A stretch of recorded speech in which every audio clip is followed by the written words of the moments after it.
All right. All right. Welcome. Officially starting the recording. We were just doing a little bit of warm-up exercise, reflecting on, what path is your family on? What is this trajectory of your relationship with your son and his behavior, and what might that look like in the later years? If you're not in the teenage years, what would that look like? So we're just reflecting on that a little bit. Um, and if you think about those future years and it gives you any kind of feelings of nervousness or fear, you're not alone, right? This is what I see in my private practice every single day. So don't worry about it. This is what we're going to talk about. So you all are in the right place. This is called the boy mom method. This is my signature approach to raising boys into men who are kind and calm and cooperative and passionate and, most importantly, close and connected to their parents. Also, part of my signature is that my dog is often snoring in the background. So if you hear that, I apologize. He's part of the package with me. So just want to introduce myself to you a little bit. I'm a mom of 3 boys. I have a master's degree in social services with a specialization in children and family services from Berkeley. I live in the East Bay Area. I love being a mom. I didn't always love being a mom. I used to really hate it. When they were little, my life really sucked. And my kids, well, I thought they were monsters. And in the interest of time today, because I really want to keep this pretty short, I'm actually not going to tell you my whole story. But I want you to know that when my kids were little, I wanted to crawl into a hole. And I wanted to hire somebody to raise them for me when my older ones were little. But instead of suffering, I got help. I ended up training to be a parent coach. I turned it around for my own family. I learned how to customize parenting approaches and how to be an awesome coach and how to love being a mother. So much so that I went ahead and I had a 3rd baby. Let me let some people in here. All right. And believe me when I tell you, okay, my kids are really hard and I am not perfect, but they are growing up to be very awesome men. My oldest is in the Dominican Republic right now, doing a volunteer trip with his school, working in a Montessori school. He's all of them. They're kind, they're compassionate, they're pro-social, they are productive human beings. And I am clear that when they were little, that is not the trajectory that we were on and that we would have been on without the boy mom method. And that is true for almost every one of my clients. And my boys and many of my clients' boys, they're very different. They're all very strong-willed in their own way. And they have ADHD, they have ODD, they have OCD, sensory issues, just a variety of other challenging personality traits. But the boy mom method is a starting point to dealing with those issues and to really feeling like a rock star mom and knowing your son will grow up to be close to you and just good to the people around him. So I want to share why I decided to host this event. I am seeing so many moms in Facebook groups, on Instagram, in my own community, struggling with their boys more than usual lately. And I don't know if it's where we are in the school year. I don't know if kids are just ready for a break, but I also see it on the news. Boys and men are struggling to make good choices and they are not using their power responsibly. So that's one reason I decided to host today. This was pretty last minute. The second reason is because I have openings in my calendar right now for new clients, which isn't always the case. So these free events, they're just a great way for you to get to know me, to see if you like my philosophy, to get connected to me as a resource for you. And then another logistical thing is, my clients, my paying clients, they get access to a recording of this. That's like a longer 5-day version workshop. It's a challenge. They also get access to the slide deck that goes with it. I just made a last minute decision in the last 20 minutes not to share the slide deck that goes with this presentation. And the reason that I just decided to do that is because I don't want to make this academic. I don't want you to nerd out on the details. I want you to be inspired to make a shift in your family. And I want you to feel connected to me while I'm speaking. So it's kind of an experiment. If anyone's interested in seeing it, you can email me. I'm Rachel at Sklar Parenting. But I just thought it would be better for you guys to just hear from me and hear the content in a way that feels just delivered in a very heartfelt way and not try to focus on really wordy slides, which I tend to make. So let's talk about what is the boy mom method. So it has 3 pieces and it has a list of things that make it work. Okay, so there's 3 pillars to the boy mom method and all of my content is designed around these 3 pillars. So I'm going to tell you what they are just briefly, and then we're going to go into each one specifically. So the first pillar is that we need to course correct our parenting by prioritizing our connection and relationship with our son.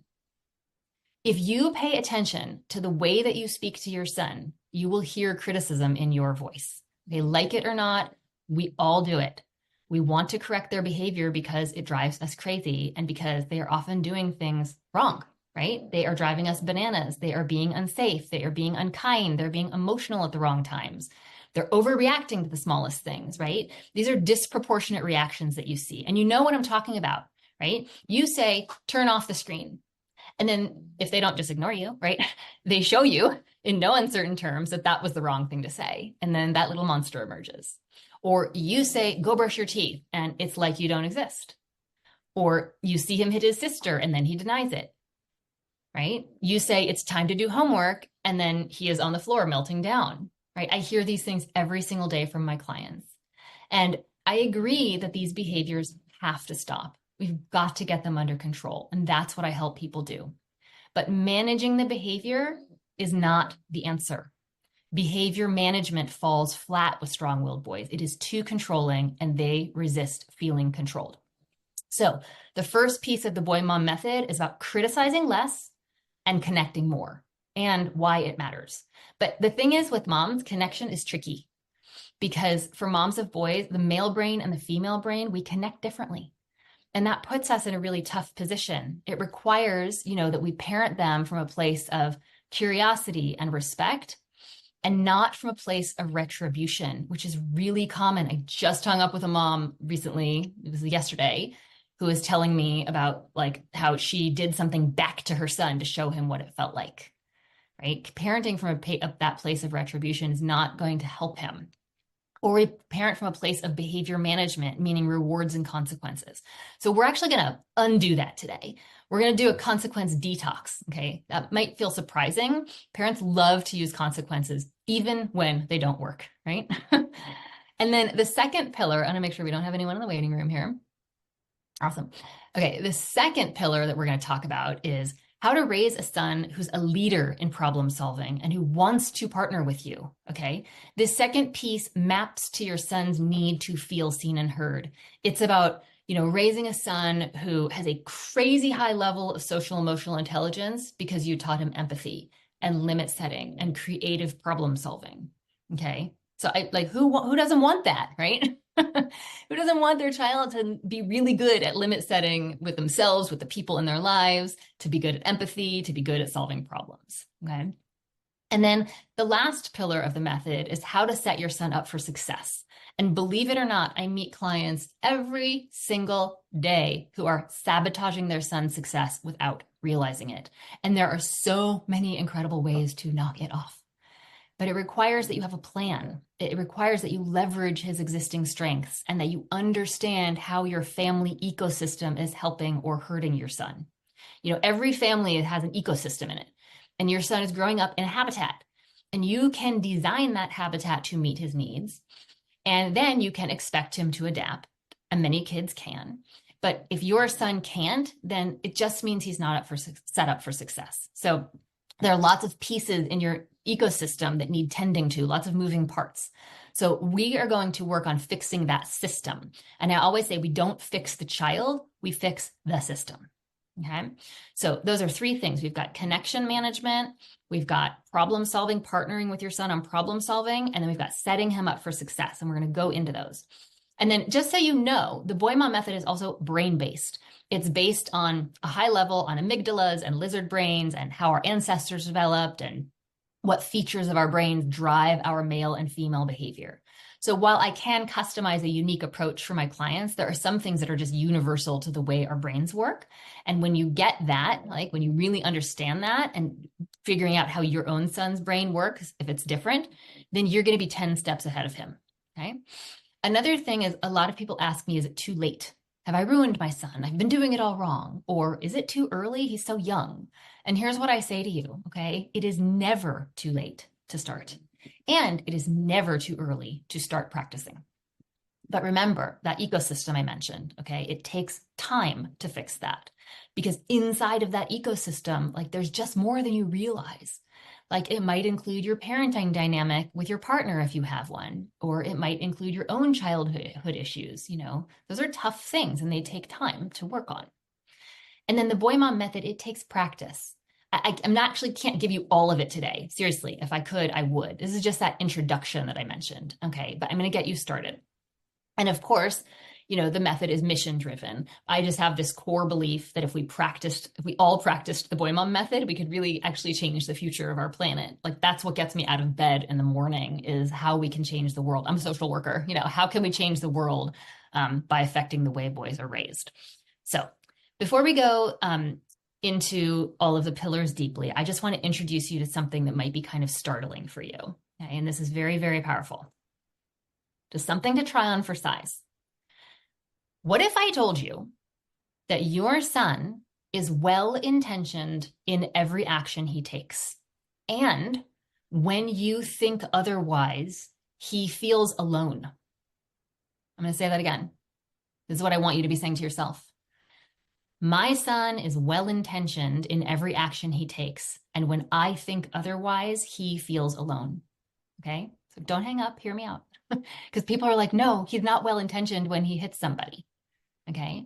But your son's behavior, as bad as it is his way of communicating that he's stuck and needs help. So your son is not the problem. The behavior is not even the main problem. The loneliness he feels from the way we react is the problem. So I'm going to say that again too. The loneliness he feels is the problem. This is the heart of the method. So you have to get this before you can learn the steps. Because you see, lonely boys don't act well. We see it in the news every day, like I said. I don't have to tell you what boys do to escape from their pain and loneliness. So remember that how your son feels when he walks away from an interaction with you matters.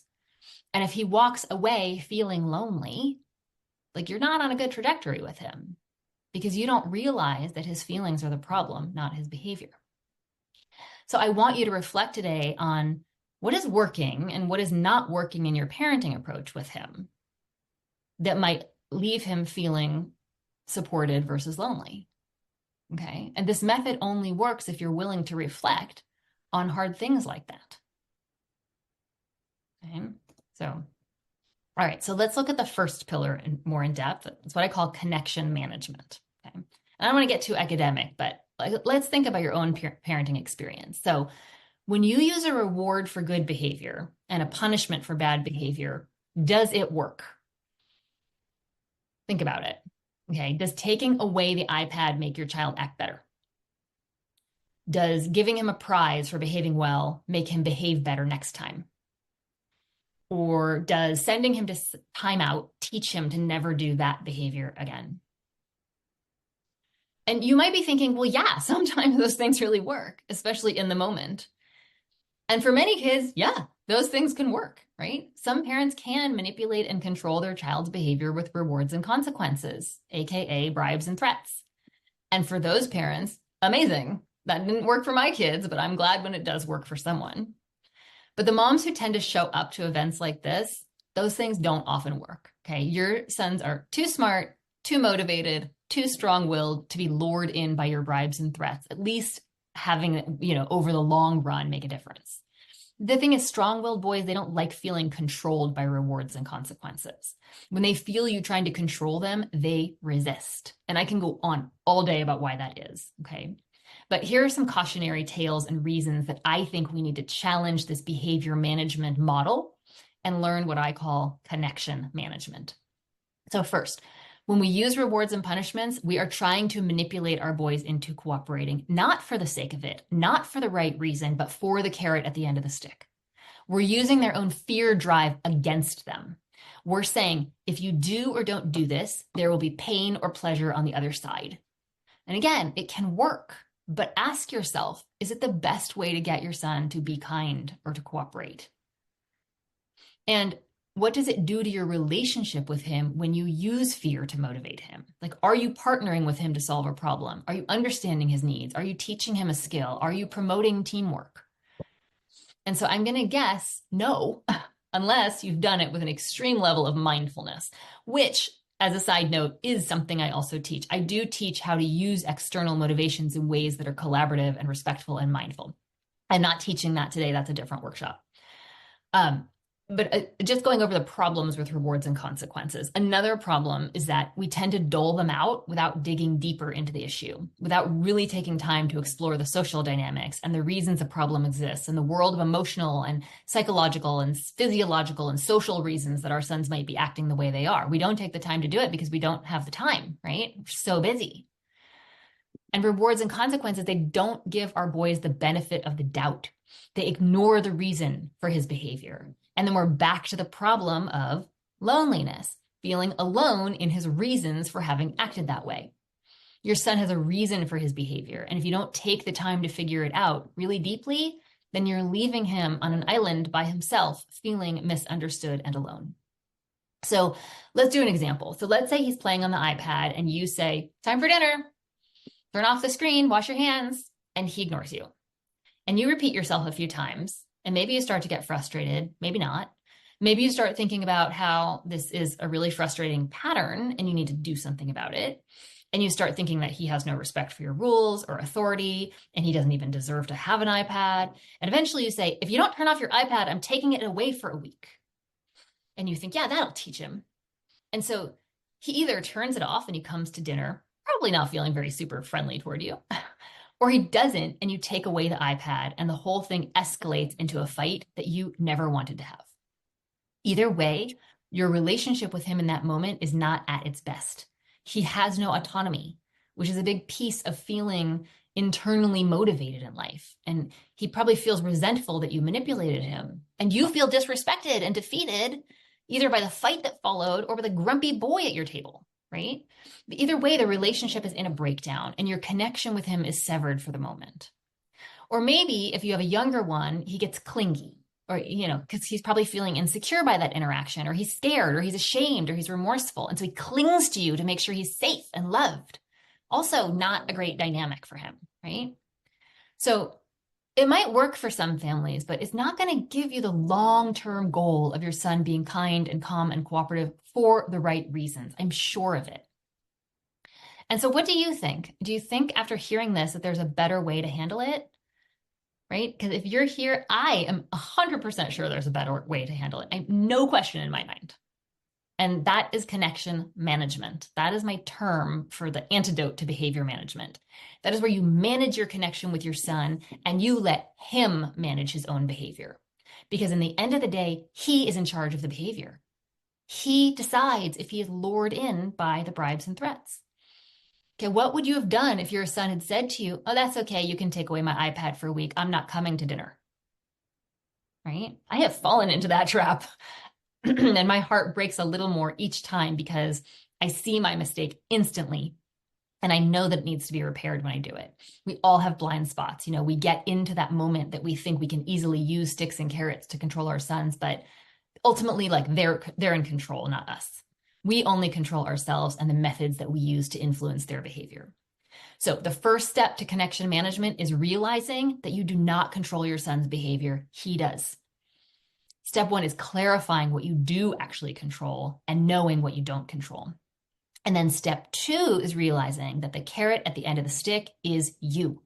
You are the motivation for him to behave. Your sweet connection is the tool that will inspire him to cooperate. Think about it. When you two are feeling very close and you're not trying to push your agenda on him, he's feeling confident. How does he behave? Right? If you're playing with him, you're acknowledging his feelings, you're being present and calm and patient with him, how does he act? Usually better, right? So here's the thing about boys. Boys who feel good usually act good. But we have this messed up idea in our heads that we have to make them feel bad to get them to act good. We shame them and we criticize them and we threaten them and we yell at them for their bad behavior. And then we expect them to be all cooperative and nice in the face of feeling crappy. Like, what kid can do that? It's not a fair expectation. So I had a client recently telling me that her 8-year-old wouldn't do his homework and she was trying everything. And the more aggravated she got, the more he resisted. And then she wondered, why is it so hard for him to do his homework in an environment where someone is barking at him for doing it wrong? It's easy for me to say, right? But it's tricky when you're in it and you're the one causing the environment to be tense and you don't realize that you're doing it, right? Because you're also triggered. You see, like I always think to myself, the pressure for boys to perform makes it harder for them to perform. The pressure for him to be someone he's not in that moment, someone who loves and wants to do homework, it makes him hard for him to be proud of who he actually is. And then on a biological level, the stress that an 8-year-old like this would feel from the mom's approach, it literally is producing hormones in his brain that trigger his fight or flight response, right? And so of course he fought back, not with reason or logic or higher level thinking, but with an animalistic drive to survive that moment. And now we're in a vicious cycle because the worse he feels, the worse he's going to act. And the worse he acts, the worse this mom is going to make him feel. That's the cycle. And only she can put a wrench in the cycle. You have two people in fight or flight mode, because moms are usually in fight or fight mode also in these moments, right? Two people both feeling alone and disconnected. And so what's the solution? We have to calm the stress hormones, also known as cortisol. We can calm them with love hormones, also known as oxytocin. So oxytocin, you may know it from when you had a baby in your arms. It's that love hormone that bonded you to your baby. And it's the antidote to cortisol, right? Cortisol is the best known stress hormone. It gets produced when a boy feels criticized. By the way, it's true of my husband too. The boy mom method even works on him. I told you this is brain-based. And by the way, I'm not all woo-woo and fluffy, ladies. Like I'm down to earth and I'm grounded in what works scientifically. So connection management is about choosing your relationship over being right in the heat of the moment. It's about creating space for your son to be exactly who he is and exactly who he is not in that moment. It's about showing him that you are not the enemy, that you are on his side, standing shoulder to shoulder with him. Okay. So I know it may sound good on paper or, in a talking through it like this, but what does it look like in reality? Okay. So it's not something you learn overnight, but I want to get you started on some practical strategies today. So how do we do connection management? So the first thing is to be aware of what you're saying that is creating disconnection, and then to replace it with scripts that invite connection. So you want to bring awareness to some common things that you say to your son that disconnect you, and then have a plan for what to say instead.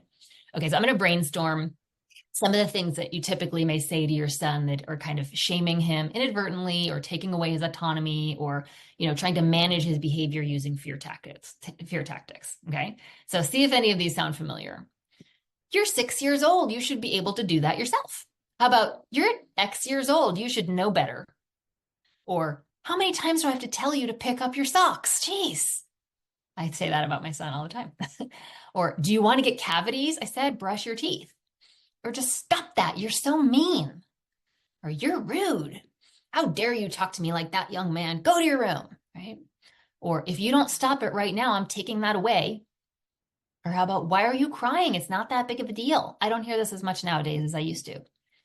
Or this homework should only take 15 minutes. What is wrong? I hear that one a lot. This should only take X amount of minutes. What is wrong with you, right? And I hear myself saying, your whining is driving me crazy. Get out of my room until you can use a regular voice, right? I'm not perfect. It's a lifelong practice, but there's so many ways to clean it up and to recover and to repair that rupture, right? That I create when my son whines, right? We're human. But when we circle back and prioritize that relationship, we all win. So think about it. What have you heard yourself say to your son lately that created disconnection in your relationship with him? And let's think through some replacement scripts for what you can say instead that invites connection and shows your son that you are there to help him get unstuck from the sticky situation he's in. Okay, we want to give him the benefit of the doubt and find his good intention. So for my son with the whining, I might say, okay, your whining voice is telling me you're really upset about something and I can help you find a better way to tell me. Or, iPad. That game on your iPad must be really hard to turn off. What would make it easier? Or what is so good about that game? Help me understand. Or, the way you're treating your brother right now tells me that something's not working for you. So help me understand what's going on here. You see, there's no blame in that. There's no criticism. Or you could just be super simple, like my lap is ready when you are. Sometimes don't say much, but just show that you're available. Or I'm here to help you with that. Or one of my favorites is, your feelings matter and I'm just going to stay with you until you feel better. I can't solve this, but I can be with you. So you kind of get the idea. So if you want to get into action around connection management, you can make a list of the things that you hear yourself say that rupture your connection with your son, and then make another list of what you can say instead to strengthen your connection in that moment. Okay. Hopefully this is interesting for you all, and you're finding it useful. Okay. All right. So let's do the next pillar. These are quicker. The next two are quicker. So the next pillar is about how to partner with your son to solve problems. Okay. So to start this section off on problem solving, I want to give you a taste of some of the real solvable problems that my clients have had in the past. And I'm just going to read through them. And I want you to think about your son and what problems you want to solve with him. Like it could be tonight or this weekend, right? And it can be something small. It could be something bigger, although I suggest you bite off something small. But the point is, the Boymon method, it requires that you solve the problem as a team. Okay. So just a few ideas. How about being late to everything because it's chaos when you're trying to get out the door? Anyone sound familiar? Or maybe he refuses to get off his devices, or lies about screens, or begs for them all day. Maybe he has ADHD or sensory issues and noises drive him crazy. Recent client. Okay. Maybe he gets angry and aggressive when he doesn't get his way. Or maybe he won't come to the dinner table or sit still during meal times. Super real for a lot of people, right? Or maybe he hits a sibling for no reason and then denies it and blames others, right? So just wanting to like commiserate with you if those sound familiar, and you probably have other problems that you're thinking through that you and your son could solve together, okay? So it could be problems that you want to solve, but your son might not want to solve. So make sure you choose something when you're starting out with this. Choose something that he will want to work on with you. Okay, usually problems are things that he wants solved too. I don't really believe that boys want to have the problems that we have in our family, right? But it might not be a problem to him if he's on screens all day, right? And then it might not be a problem to him that he's lying about it, but it might be a problem that you want to set limits around it and it's causing a fight, okay? So you want to choose something that you choose when you're starting to do this. You want to choose a problem that you feel like you can get some buy-in around. Okay.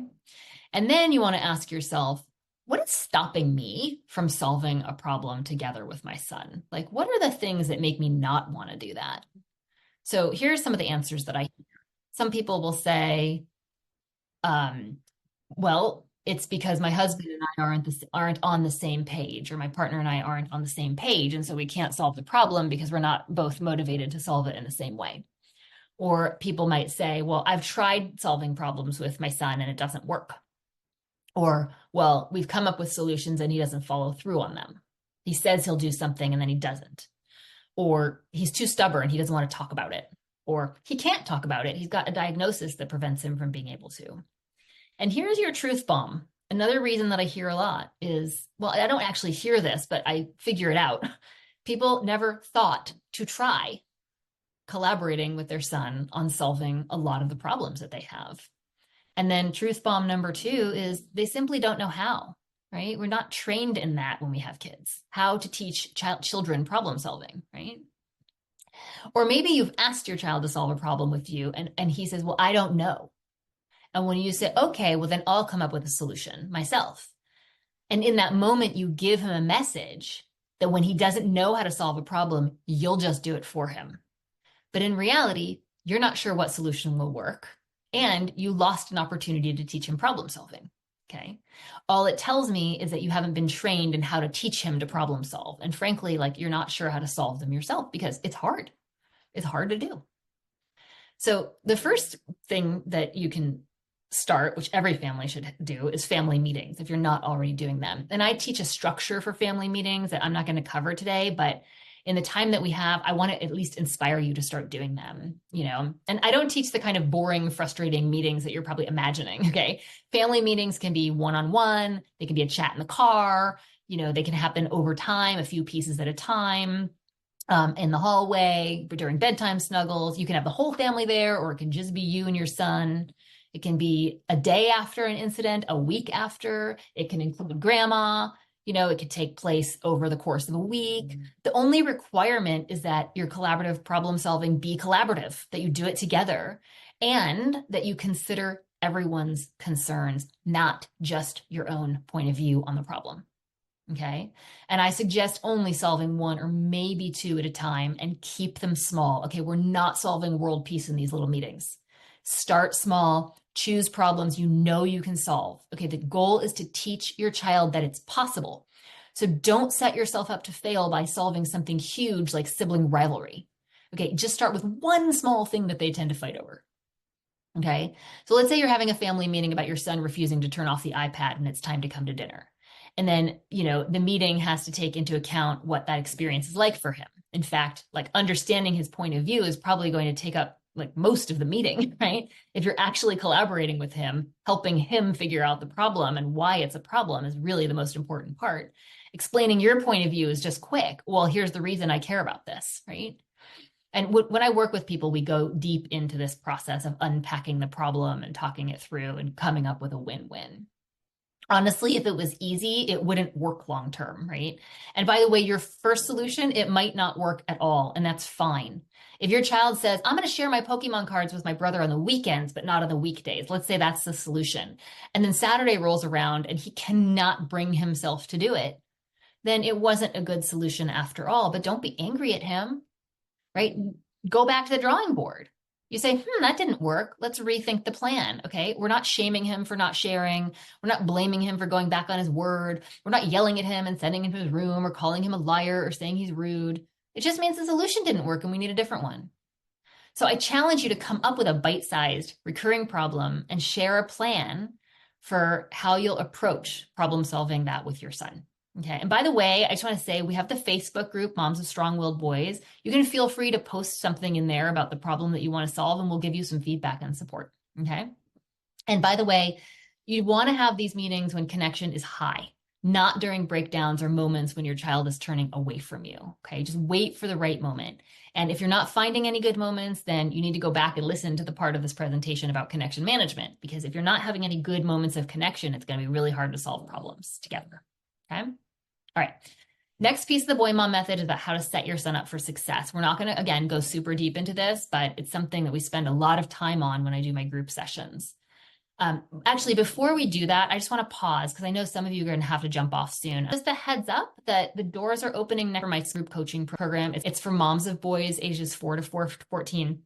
Today is not a marketing event for that, but some of you might be interested in learning more about it.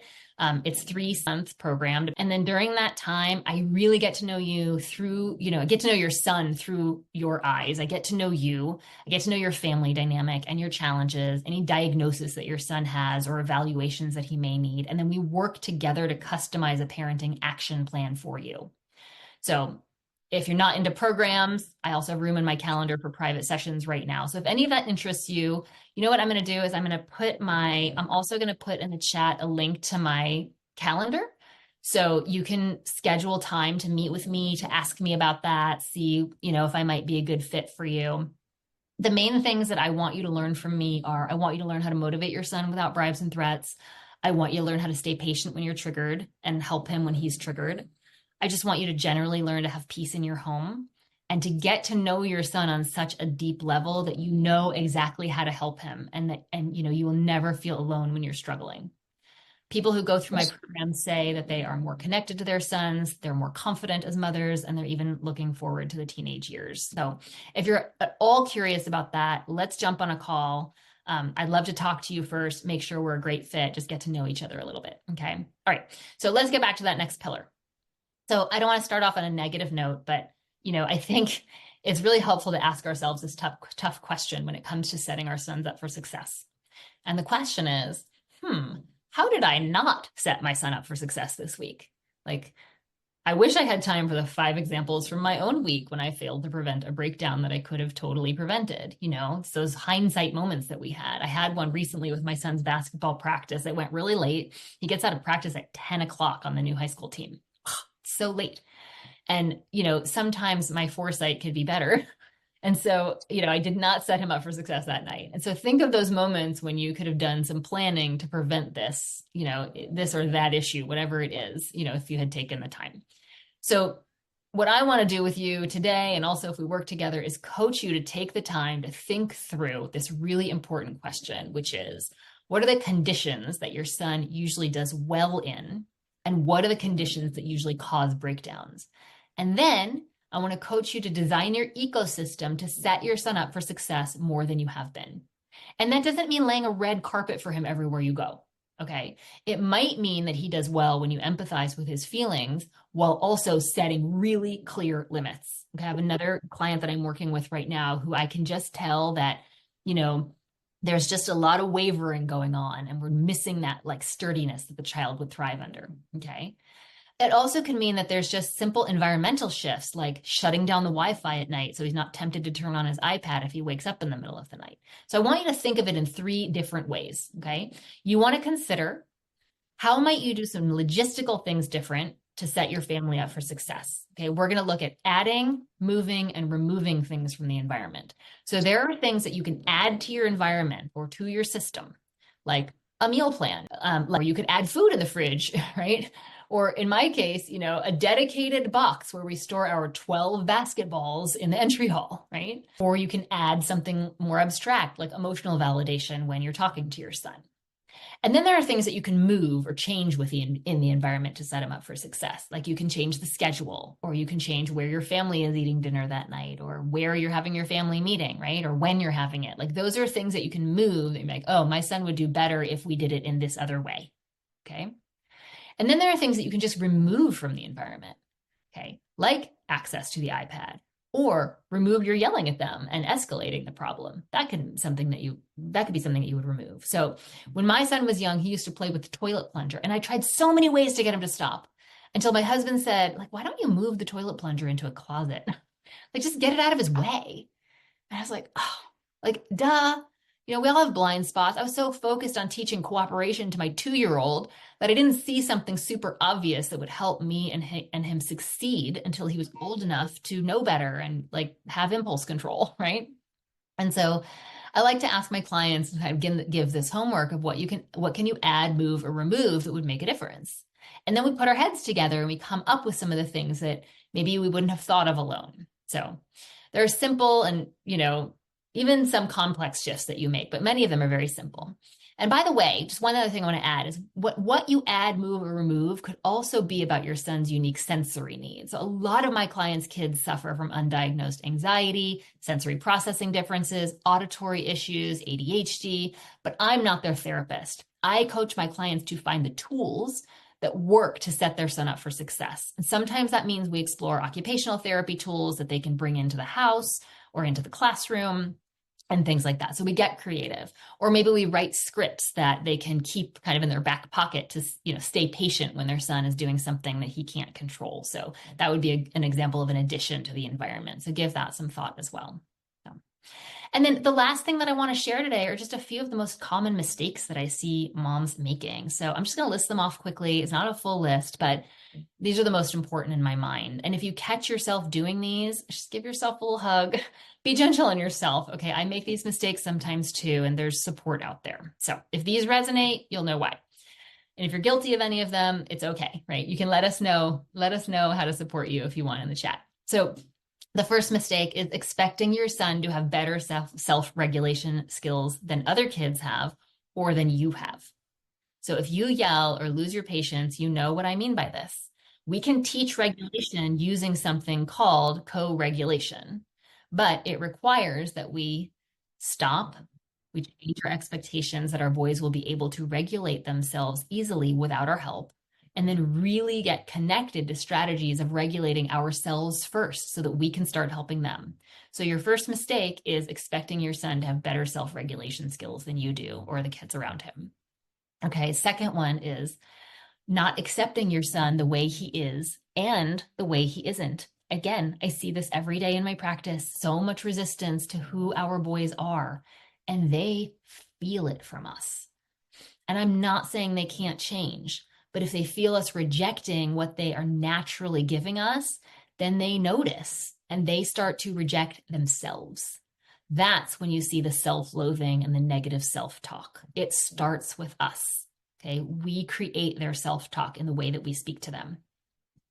Okay, another mistake that I see is being surprised when our son resists rules that he didn't help create. So back to problem solving as a team. We shouldn't be surprised if he's resisting or ignoring rules that he didn't sign up for.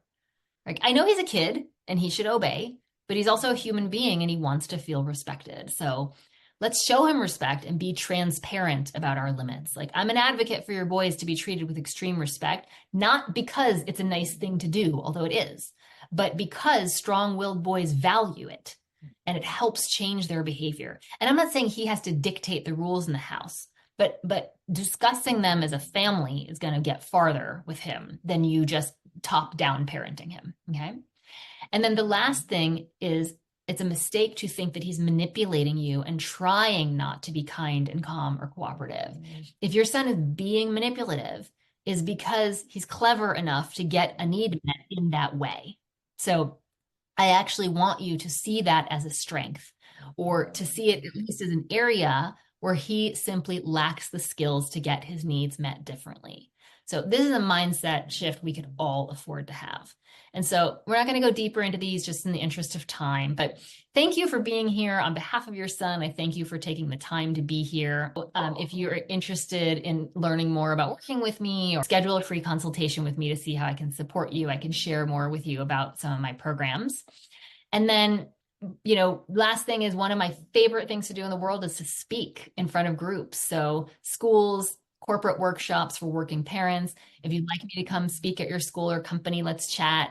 I have a workshop called Practical Strategies for Working Parents. And in fact, I'm doing a workshop at my own kid's school next month on managing screen time. So I have a menu of topics to choose from. So connect me with your principals or your HR department or your employee resource group or whatever to bring me in to do a talk.